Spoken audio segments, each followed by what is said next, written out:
দেখে নিচ্ছি আমাদের পরের কন্টেস্ট্যান্ট ঢাকার উত্তরা থেকে টিএম মাহবুবুর রশিদ।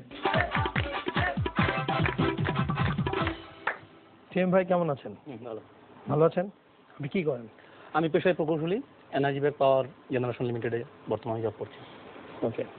প্রকৌশলী তার বিভিন্ন কৌশল দিয়ে জোকসগুলোকে আরো সলিড বানাবে, খুব কনস্ট্রাকটিভ করবে, সেটা আমাদের বিশ্বাস। প্লিজ।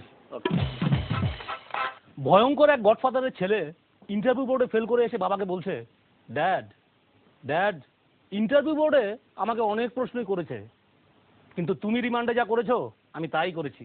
কি করেছিস তুই? একটা প্রশ্নেরও জবাব দেই না। মেলায় গিয়ে ছেলে আবদার ধরেছে, বাবা আমাকে একটা ডুগডুগি কিনে দাও না। না, কোনো ডুগডুগি কিনে দেওয়া যাবে না। ডুগডুগি কিনে দিলে তুমি বাসায় গিয়ে ডুগডুগি বাজিয়ে সবার কান ঝালাপালা করে দিবে। বিশ্বাস করো বাবা, আমি না কারো কান ঝালাপালা করবো না। সবাই যখন ঘুমিয়ে পড়বে আমি ঠিক তখনই শুধু ডুগডুগি বাজাবো।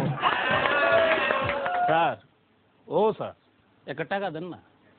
ও স্যার একটা টাকা দেন না।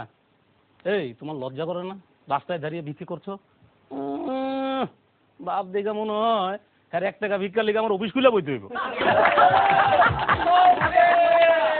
স্বামী স্ত্রীকে বললো, এই শোনো আমার যদি কোনো ফোন আসে তো বলো আমি বাসায় নেই।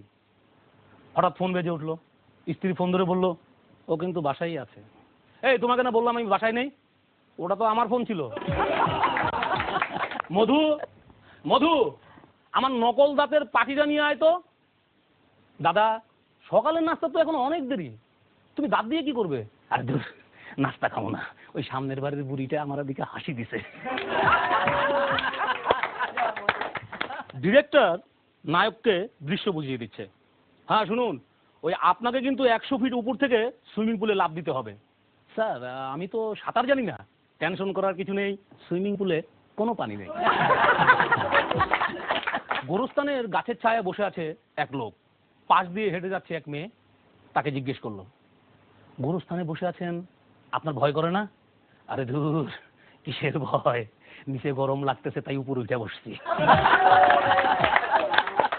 20 বছর পর বন্ধু বিদেশ থেকে ফেরত এসেছে, তার দেশি বন্ধু তাকে জিজ্ঞেস করলো, দোস্ত বিদেশে বিয়ে শাদীর কি অবস্থা?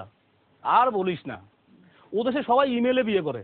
আরে বলিস কি রে, আমরা তো এখনো সবাই ফিমেলকেই বিয়ে করি। আচ্ছা মধু বলতো, কলা যদি 2 টাকা হালি হয় তো 10 হালি কলার দাম কত? বাজারে যায়েন, আপনারা 2 টাকা হালি কলা দিব না। বাবা ছেলেকে শাসন করছে, তুমি কথা দিয়েছিলে আর কখনো দুষ্টুমি করবে না, কিন্তু তুমি কথা রাখোনি। আমি বলেছিলাম তুমি দুষ্টুমি করলে তোমাকে কিন্তু আমি মারবো। বাবা আমি যেমন কথা রাখিনি তুমিও রেখো না। আমার বন্ধু জাহিদের বিয়েতে আমি যেতে পারিনি ঝামেলার কারণে। তো কিছুদিন পর জাহিদের বাসায় গেলাম ভাবিকে দেখতে। তো ভাবিকে দেখে জাহিদকে আড়ালে ডেকে নিয়ে জিজ্ঞেস করলাম, কিরে দোস্ত তুই তো অনেক লম্বা চূড়া, তোর বউ এত ছোট কেন, কেসটা কি? আরে বেটা বুঝছ না, বিপদ যত ছোট হয়। এই শুনছো, পাশের বাড়ির রহিমের মেয়ে অঙ্কে 99 পেয়েছে। বাহ, মেয়েটা তো বেশ মেধাবী। তা 1 নম্বর কাটা গেল কি করে? আর বলো না, তোমার ছেলেটা যা তেদর হয়েছে না, 1 নম্বর তো ওই নিয়ে এসেছে। বিদেশ থেকে এক বন্ধু আমাদের আড্ডাস্থলে এসেছে, চুলে ভীষণ জেল টেল মেখে চুল স্পাইক করা। তো আমরা বললাম, কিরে দোস্ত তোর চুল এরকম? আরে এটা বিদেশি জেল লাগিয়েছে দোস্ত, বিদেশি জেলের অ্যাকশন।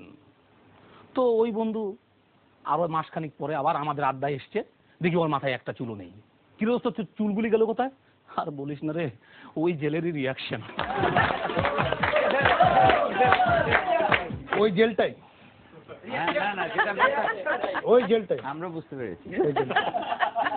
আপু হ্যাঁ টিএম মাহবুবুর রশিদকে কিছু বলুন। এক্সেলেন্ট, খুব ভালো হয়েছে। বিশেষ করে ওই যে সামনের বাড়ির বুড়িকে দেখার জন্য যে ডান্সগুলো লাগেছে আমার খুব মজা লেগেছে। সবকিছু মিলে খুব ভালো হয়েছে।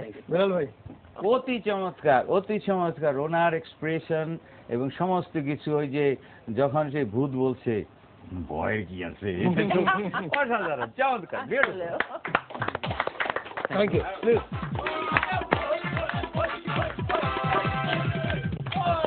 সময় হয়ে গেল আমাদের দ্বিতীয় বিরতি নেবার।